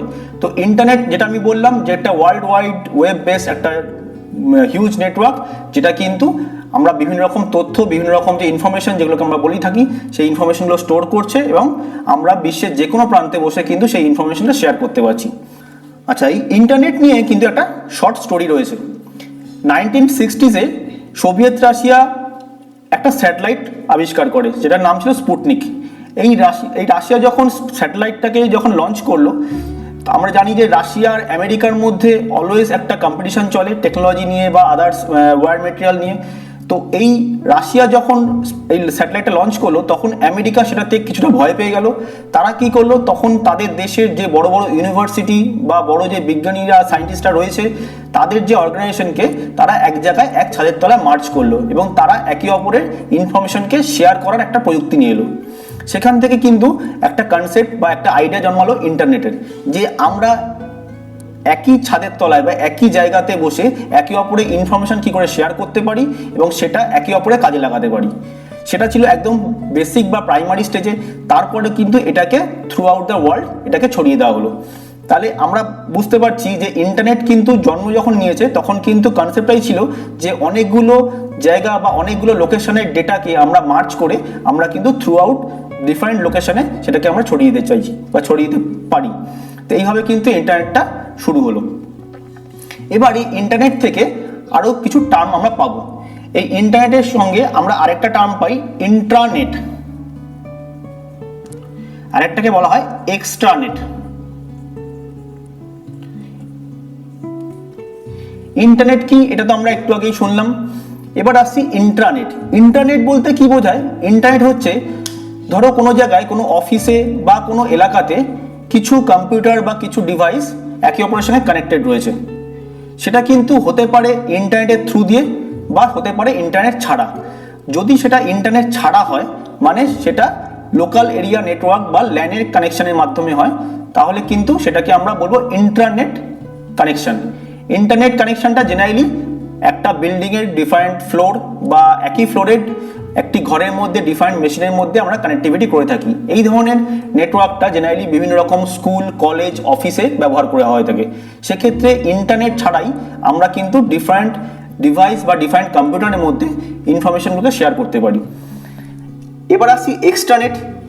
এই এক্সট্রানেট হলো গিয়ে এই একই রকম ইন্টারনেটের যেরকম আমরা একই লোকেশনে বসে ইনফরমেশনকে শেয়ার করতে পারছি, এক্সট্রানেটে কিন্তু আমরা ইন্টারনেটের সাহায্যে সেই ইনফরমেশনটাকে আউটসাইডে আমরা শেয়ার করতে পারবো। মানে আমি বলতে চাইছি যে ইন্টারনেট যেমন আমার whole World Wide Web base বা হোল ওয়ার্ল্ডে আমার ছড়িয়ে রয়েছে, ইন্টারনেটটা হচ্ছে গিয়ে সীমিত এলাকার মধ্যে বা সীমিত বিল্ডিং বা ঘরের মধ্যে। এক্সট্রানেট হচ্ছে গিয়ে সেরকমই আমার নেটওয়ার্ক থাকছে যেটা একটা সীমিত জায়গার ডেটাকে সেই জায়গাতেও ইউজ করতে পারছি, অ্যাজ ওয়েল অ্যাজ আমি বাইরেও সেটাকে ডেটাকে ট্রান্সফার করতে পারছি। এইভাবে আমরা তিনটে কনসেপ্ট পেলাম, ইন্টারনেট, ইন্ট্রানেট আর এক্সট্রানেট। আচ্ছা, এবার আমরা শুরু করব রাউটার অ্যান্ড মোডেমের কনসেপ্ট। এই দুটোর নাম তোমরা শুনে থাকবে।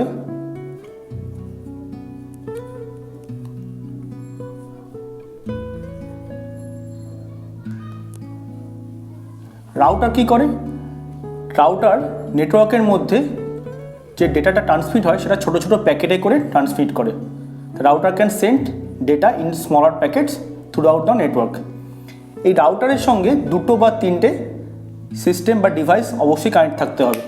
আর যদি কোনো ইন্টারনেট সার্ভিস প্রোভাইডার মানে আইএসপি কানেক্টেড থাকে, সেক্ষেত্রে ইন্টারনেট সার্ভিস প্রোভাইডার থেকে থ্রু রাউটার আমার মাল্টিপল ডিভাইসে যেগুলো আমার ল্যানে কানেক্টেড থাকবে সেখানে আমার ইন্টারনেট বা ডেটাগুলোকে আমি ট্রান্সমিট করতে পারছি। এটা গেল রাউটারের কাজ। নেক্সট আসছি মোডেম। মোডেমের ফুল ফর্ম হচ্ছে মডুলেটর অ্যান্ড ডিমডুলেটর। মোডেম দিয়ে কী করা হয়, যখন কোনো ডেটাকে ট্রান্সমিট করি সেই ট্রান্সমিটেড ডেটাটা এনক্রিপ্টেড ফর্মে ট্রান্সমিট হয়। আবার যেখানে ডেটাটা রিসিভ হয় সেই এন্ডটাকে বলা হয় রিসিভিং এন্ড। রিসিভিং এন্ডে ডেটাটাকে আবার ডিক্রিপ্ট করে ডিমডুলেশনের মাধ্যমে ডেটাটাকে আবার রিসিভ করা হয়। এই যে পুরো পার্টটা, যে একটা ডেটা যখন কোনো একটা সিস্টেম থেকে যখন ট্রান্সমিট করা হয় বা আরেকটা মেশিনে যখন সেই ডেটাটাকে রিসিভ করা হয়, সেইখানে মোডেম থাকাটা অবশ্যই জরুরি। বিশেষ করে যখন বিএসএনএল ব্রডব্যান্ড বা আদার্স যে কেবল নেটওয়ার্কগুলো ছিল, যারা মোডেমের মাধ্যমে কিন্তু আমাদের ঘরে বা অফিসে ইন্টারনেটটা প্রোভাইড করতো, সেক্ষেত্রে মোডেমের কাজটাই ছিল যে নেটওয়ার্কের মাধ্যমে যে ডেটাটা আসছে এনক্রিপ্টেড ফরম্যাটে সেটাকে ডিক্রিপ্ট করে বা ডিমোডুলেট করে আমাদের ডেটাটাকে দেখানো, এবং আমরা যে ডেটাটা থ্রু ইন্টারনেট সেন্ড করছি সেটাকে মডুলেটেড করে ডেটাটাকে আবার সেন্ড করা। আশা করি বুঝতে পেরেছি। তো রাউটার আর মোডেম এই দুটো কিন্তু খুব ইম্পর্টেন্ট একটা টপিক, এগুলো তোমরা আরও ডিটেলে স্টাডি করবে। নেক্সট আসছি ইমেল। ইমেলও আমরা প্রত্যেকেই শুনেছি যে হোয়াট ইজ ইমেল। ইমেল বলতে আমরা বুঝি অ্যাকচুয়ালি মেল শব্দটা মানে আমরা প্রত্যেকে জানি যে চিঠি। ইমেল মানে হচ্ছে ইলেকট্রনিক মেল। ইলেকট্রনিক মেল মানে যেটা ইন্টারনেট থ্রু দিয়ে কাউকে যদি কোনো আমরা চিঠি বা কোনো অ্যাপ্লিকেশন বা কোনো ডেটা যদি আমরা পাঠাই, সেটা আমরা ইমেলের থ্রু দিয়ে পাঠাই। তো ইমেল পাঠানোর জন্য সর্বপ্রথম দুটো জিনিস দরকার। একটা হচ্ছে গিয়ে ইন্টারনেট কানেকশন এবং তার জন্য প্রপার ইমেল অ্যাড্রেস। এবার এই ইমেল অ্যাড্রেসটা কী করে ক্রিয়েট করতে হয়, এটা আমরা প্রত্যেকে জানি যে কিছু সার্ভিস রয়েছে, কিছু সাইট রয়েছে যারা এই ইমেল অ্যাড্রেস বা ইমেল আইডি প্রোভাইড করে, যেমন গুগল, ইয়াহু, MSN, তারপরে হচ্ছে হটমেলের আইডি দিয়েও হয়। এই গুগলের যে জিমেল আইডি আমরা জানি, প্রত্যেকে জানি যে জিমেলে আমরা জিমেল থ্রু দিয়ে আমরা মেলটা পাঠাতে পারি। তো এই জিমেলে থ্রু দিয়ে যদি আমরা কাউকে মেল পাঠাতে চাই, তো সর্বপ্রথম আমাদের কী করতে হয়, আমাদের একটা মেল আইডি ক্রিয়েট করতে হয়। মেল আইডি ক্রিয়েট করার জন্য আমাদের একটা ফর্ম ফিল আপ করতে হয়, তাতে আমাদের ফার্স্ট নেম, লাস্ট নেম এবং আরও কিছু ডেট অফ বার্থ, আমাদের ফোন নাম্বার, এই সমস্ত দেওয়ার পর আমাদের একটা মেলের আইডির একটা ইউজার নেম দিতে হয়। আর এই জিমেলটা হচ্ছে গিয়ে আমাদের যে প্রোভাইড করছে তার ডোমেনে আমরা ইউজার আইডিটা ক্রিয়েট করছি। এই জন্য যেই ডোমেনে আমরা ক্রিয়েট করছি সেটা @gmail.com দিয়ে আমরা পাই, এবং তার আগের যে সেকশনটা সেটা হচ্ছে আমাদের ইউজার নেম। যেমন কেউ যদি কারোর নাম যদি অর্ণব হয়, সে ধরো ক্রিয়েট করলো যে ornab.das@gmail.com। এখানে প্রথমের এই যে পার্টটা ornab.das, এটা তার ইউজার আইডি এবং এটা অবশ্যই ইউনিক হতে হবে। এই প্রত্যেকটি ইউজার আইডি এই ডোমেনে কিন্তু ইউনিক থাকে, এবং তারপরে ডিনোট করছে যেটা সেটা কোন ডোমেনে আমি এই ইউজার নেমটাকে ক্রিয়েট করলাম। তো এখানে জিমেলে যদি ক্রিয়েট করি তাহলে এটা gmail.com আসবে, যদি ইয়াহুতে ক্রিয়েট করি yahoo.com, yahoo.co.in, গুগল, আমি যদি কোনো গুগলের বা মাইক্রোসফটের ডোমেনে করি সেক্ষেত্রে হটমেল আসে, ইয়াহুতে করলেও yahoo.in আসে। তো এইভাবে বিভিন্ন ইমেল আইডি প্রোভাইডার যে ওয়েবসাইট আছে সেখান থেকে কিন্তু আমরা ইমেল আইডি ক্রিয়েট করে আমাদের কাউকে ইমেল পাঠাতে পারি। এবং ইমেল পাঠানোর সময় আরও কয়েকটা জিনিস আমাদের খেয়াল রাখতে হয়, সেটা হলো গিয়ে ইমেল যাকে পাঠাচ্ছি তারও অবশ্যই ইমেল আইডি থাকতে হবে, এবং আমাদের কিছু প্রোটোকল বা কিছু নিয়ম মানতে হয়। যেমন ইমেল সেন্ড করার সময় আমাদের ইমেলে একটা সাবজেক্ট দিতে হয়, তার সঙ্গে আমাদের একটা ইমেল বডি থাকে, এবং যদি কোনো অ্যাটাচমেন্টে আমরা কোনো ফাইল এটা হতে পারে ইমেজ, কোনো ডকুমেন্টস বা এনি আদার ডকুমেন্টস, কোনো PDF ডকুমেন্ট হতে পারে, সেটা যদি পাঠাতে চাই সেটাকে অ্যাটাচ করে আমরা মেলটা সেন্ড করে থাকি। এটা ছাড়াও আরও অনেক কিছু আমরা এখানে পাবো, যেমন www, এটা আমরা আগেও শুনেছি নামটা। এটার ফুল ফর্ম হচ্ছে গিয়ে ওয়ার্ল্ড ওয়াইড ওয়েব। এই ওয়ার্ল্ড ওয়াইড ওয়েব হচ্ছে একটা নেটওয়ার্ক যেখানে কিন্তু সমস্ত ওয়েবসাইট তারা রেজিস্টার করে, এবং ইন্টারনেটের থ্রু দিয়ে আমরা তাদের ওয়েবসাইটের ওয়েব অ্যাড্রেসে আমরা তাদেরকে লোকেট করতে পারি।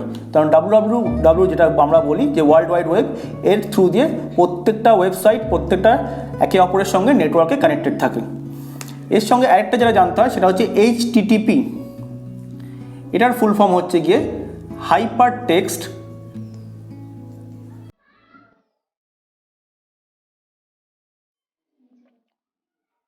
Transfer protocol. এইটা ডিসাইড করে যে আমাদের যে ওয়েবসাইট যেটা নেটওয়ার্কের থ্রু দিয়ে কানেক্ট করছে সেটা নেটওয়ার্কে কতটা সিকিউরড, বা সেটা যে যাচ্ছে সেটা প্রপারলি ডেটাটা ট্রান্সমিট হচ্ছে কিনা সেটা দেখার জন্য কিন্তু আমাদের কিছু কোডিং বা ইন্টারনেটে কিছু রুলস ফলো করতে হয় বা কিছু প্রোটোকল ফলো করতে হয়। সেটা ডিসাইড করে এই হাইপার টেক্সট ট্রান্সফার প্রোটোকল।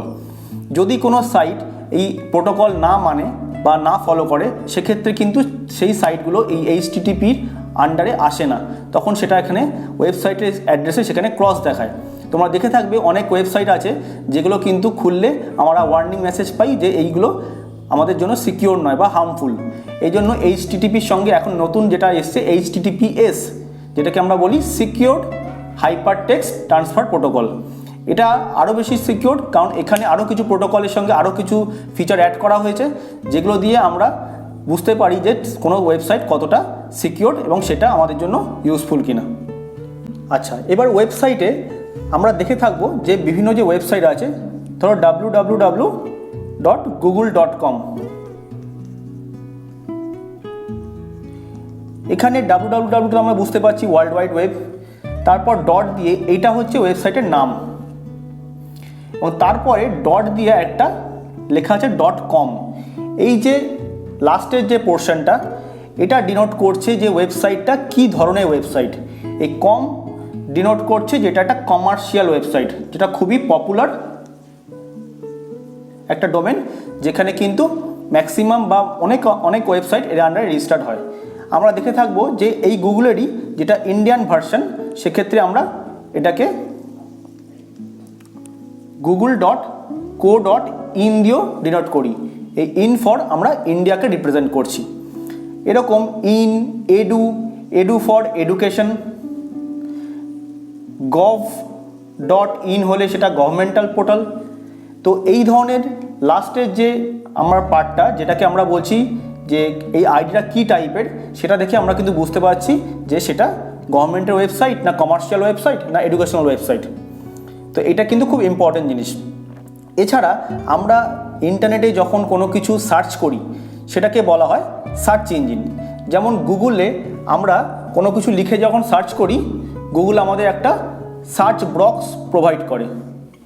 এই সার্চ বক্সের মধ্যে আমরা কোনো কিছু লিখে যদি এন্টার দিই, তাহলে তার রেসপেক্টিভ কিছু রেজাল্ট বা কিছু ওয়েবসাইটের লিঙ্ক আমাদেরকে প্রোভাইড করা হয়।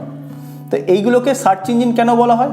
কারণ সার্চ ইঞ্জিন এমন একটা প্ল্যাটফর্ম যেখানে আমরা আমাদের ডিজায়ার্ড যে সার্চের যে আমরা টপিকটা চাইছি, সেই টপিক নিয়ে যেটা আমরা সার্চ করব, তার মাল্টিপল আমরা কিন্তু সেই অ্যান্সার বা তার ওয়ে আউট আমরা পেয়ে যাব। যেমন গুগলে যদি আমরা সাপোজ কোনো সার্চ করি যে লেটেস্ট কোনো টেকনোলজি নিয়ে, লেটেস্ট কোনো এডুকেশনাল কোনো টপিক নিয়ে, তার রিলেটেড কিন্তু মাল্টিপল আমার ওয়েবসাইট, মাল্টিপল এডুকেশনাল ইনস্টিটিউট এবং তাদের রিলেটেড কোশ্চেন অ্যান্সার কিন্তু আমরা সেখানে পেয়ে যাব। তো সার্চ ইঞ্জিন আমাদেরকে সেটা প্রোভাইড করছে। তো গুগল, MSN এরা সবাই কিন্তু এক একটা সার্চ ইঞ্জিন। আশা করি সার্চ ইঞ্জিনের কনসেপ্ট তোমরা জানো এবং এটা আশা করি আর একটু ক্লিয়ার হলো। এবার আমরা শুরু করব HTML। HTML এর ফুল ফর্ম হচ্ছে হাইপার টেক্সট মার্কআপ ল্যাঙ্গুয়েজ। এটা কি জিনিস? এই HTML এমন এক ধরনের ল্যাঙ্গুয়েজ যেটা কিনা আমার ওয়েব পেজের যে ডিজাইন বা ওয়েব পেজের যে কনস্ট্রাকশন যে হচ্ছে, যে ওয়েব পেজটা কেমন দেখতে হবে, সেটা কিন্তু প্রোভাইড করছে। এই HTML হচ্ছে একটা মাদার ল্যাঙ্গুয়েজ, যেটা বিভিন্ন রকম লেটেস্ট ল্যাঙ্গুয়েজের সঙ্গে মার্জ হয়ে আরও বেশি ওয়েবসাইটকে সুন্দর করতে আমাদের হেল্প করে থাকে। তো হাইপারটেক্সট মার্কআপ ল্যাঙ্গুয়েজ বা HTML আমাদের একটা বেসিক প্ল্যাটফর্ম প্রোভাইড করে, যেখান থেকে আমরা কোনো ওয়েবসাইটের ফন্ট, ডিজাইন, তার কালার এবং তার কীভাবে তার হেডিং আসছে, তার টাইটেল কী আসছে, সেটা পুরোটা জিনিসটা কিন্তু আমরা ডিজাইন করতে পারি। এবার দেখে নেওয়া যাক এই HTML এর যে ল্যাঙ্গুয়েজ বা কোডিংটা আমরা কীভাবে করি। HTML-কে বলা হয় ট্যাগিং ল্যাঙ্গুয়েজ, মানে HTML-কে সবসময় এই ওপেনিং ট্যাগ আর ক্লোজিং ট্যাগের মধ্যে লিখতে হয়। যেমন আমরা যদি শুরু করি, সবার প্রথমে আমাদের লিখতে হবে HTML। আরেকটা কথা বলে রাখি, HTML কিন্তু কেস সেন্সিটিভ নয়, মানে এখানে তুমি ছোট বা বড় যে কোনো ফন্টে লিখতে পারো। তো এইটা হলো ওপেনিং ট্যাগ। তো এটা ক্লোজিং ট্যাগটা কিরম হবে? সিমিলারলি আমরা HTML কথাটা লিখব এবং এর আগে একটা ফ্রন্ট স্ল্যাশ থাকবে। তাহলে HTML ওপেনিং ট্যাগ আর ক্লোজিং ট্যাগের মধ্যে যেটা আমরা বললাম, আমরা কি পাচ্ছি? হেডের আন্ডারে আমরা পাবো টাইটেল। তাহলে হেডকে ওপেন করেছি, একই রকম ভাবে হেডকে আমরা ক্লোজ করব।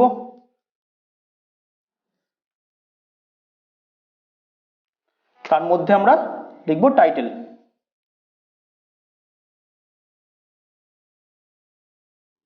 This is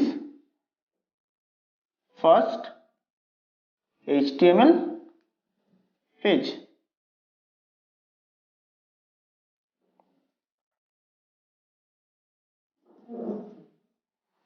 এই টাইটেলটা আমার কিন্তু এই জায়গাতে শো করবে।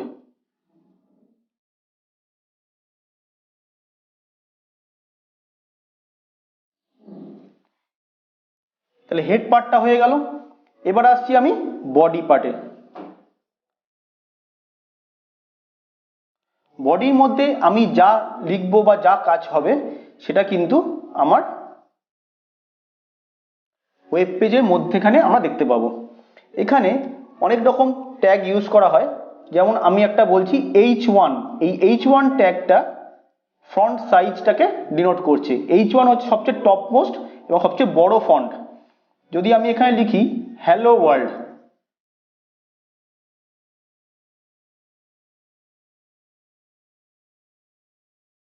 এটা কিন্তু খুব বড় একটা ফন্টে এত বড়ভাবে হ্যালো ওয়ার্ল্ড কথাটা পেজে ডিসপ্লে হবে।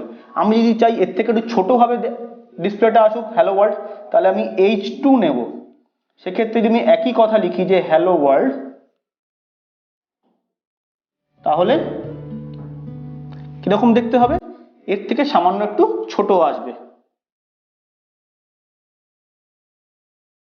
একই রকম ভাবে H3 H4 দিয়ে দিই, সেগুলো এদের থেকেও আরো ছোট হবে।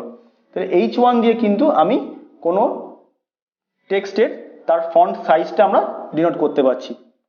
নেক্সট আসছি আমি প্যারাগ্রাফ, যেটাকে লেখা হয় P দিয়ে। প্যারাগ্রাফ নাম শুনেই বুঝতে পারছো যে প্যারাগ্রাফ মানে আমি এর আন্ডারে মাল্টিপল লাইনস লিখতে পারবো এবং যা যা লিখবো সেটা কিন্তু আমার ওয়েব পেজে ডিসপ্লে হবে।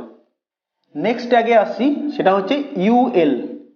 UL কে বলা হয় আনঅর্ডার লিস্ট। এই UL এর আন্ডারে আমরা যেটা লিখবো, ধরো এখানে লিখলাম কম্পিউটার পার্টস, তাহলে এটা ডিসপ্লে হবে এরকম ভাবে কম্পিউটার পার্টস বলে। Monitor,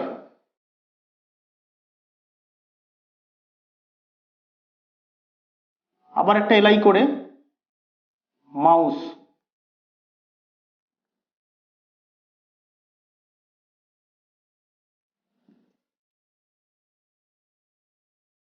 printer. এগুলো কম্পিউটার স্ক্রিনে বিভিন্ন রকম বুলেটিন আকারে আসবে। মানে এই কম্পিউটার পার্টস এই সেকশনের আন্ডারে এখানে একে একে মনিটর, মাউস, প্রিন্টার, এই জিনিসগুলো আমরা দেখতে পাবো।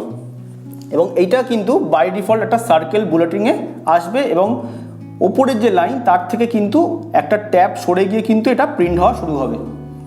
তো এরকম প্রচুর ট্যাগ রয়েছে, তোমরা ইন্টারনেট থেকে এটার হেল্প নিয়ে এই ট্যাগিংয়ের বা HTML এর বিভিন্ন রকম কোড তোমরা প্র্যাকটিস করবে। তোমাদের এটা নিয়ে কিন্তু আরও বেশি স্টাডি করতে হবে, কারণ তোমাদের বাচ্চাদের পড়াতে গেলে এটা সম্বন্ধে খুব ডেপথে নলেজ থাকা খুব দরকার। এখানে আমরা মডিউল বুকে যতটুকু আছে সেটা আমরা শিখে নিলাম আজকে। এরপরে এটার ফার্দার স্টাডিটা তোমাদের করতে হবে। আর একটা ইম্পর্টেন্ট কথা যেটা আমি বলছি, এই যে আমরা HTML এর কোডটা লিখলাম, এই কোডটা লেখার পর আমাদের সেভ করতে হবে ফাইলটাকে। ফাইল নেম মানে যেটা আমি নাম দিতে চাইছি .htm or .html, HTM দিলেও হবে, HTML লিখলেও হবে। ধরো সাপোজ আমি এই ফাইলটার নাম দিলাম কম্পিউটার